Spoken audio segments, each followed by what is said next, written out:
James was enjoying his life on the island of Sodor, but he still had a lot to learn. You're a special mixed traffic engine, said the Fat Controller.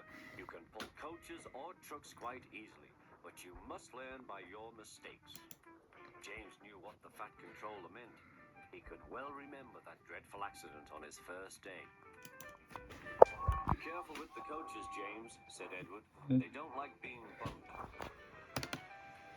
Everyone came to admire James. I'm a really splendid engine, he thought, and suddenly let off steam. A shower of water fell on the Fat Controller's nice new top hat.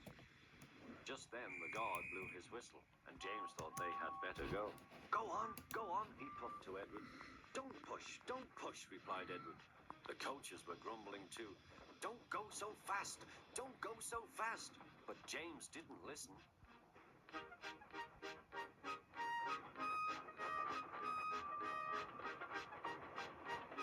When at last they stopped at the next station, 2 coaches were beyond the platform.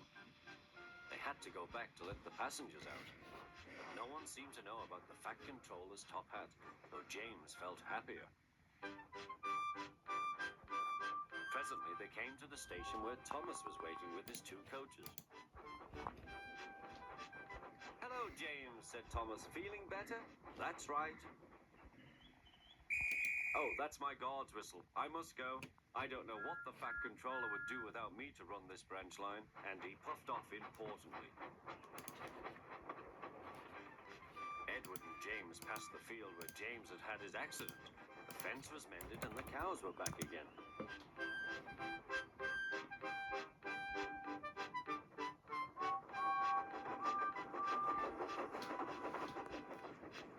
They ended their journey and rested before setting off for home.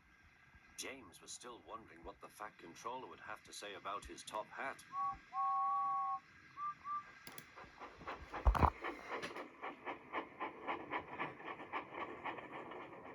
Next morning, the Fat Controller spoke severely to him. If you can't behave, I shall take away your red coat and have you painted blue. James didn't like that at all. He was very rough with the grumbling coaches as he brought them to the platform. Don't talk, come on, he called to them. Gordon never has to fetch his own coaches, he thought to himself, and he's only painted blue. To make James even more cross, this time no one came near him. I'll show them, he thought. They think Gordon is the only engine who can pull coaches.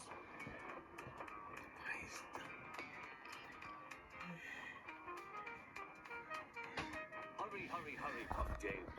You're going too fast, replied the coaches. James laughed and tried to go faster, but the coaches wouldn't let him. We're going to stop, they said. We're going to stop.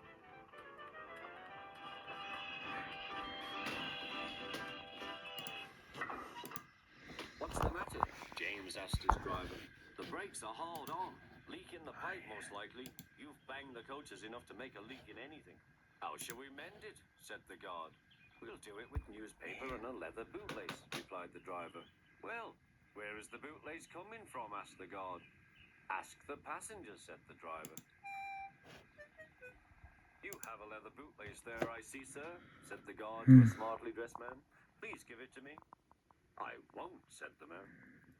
Then, said the guard, I'm afraid the train will just stop where it is. The passengers all said what a bad railway it was. Then they told the man how bad he was instead. Everyone was very cross. At last he handed his laces over. The driver tied a pad of newspaper tightly round the hole in the brake pipe, and James was able to pull the train.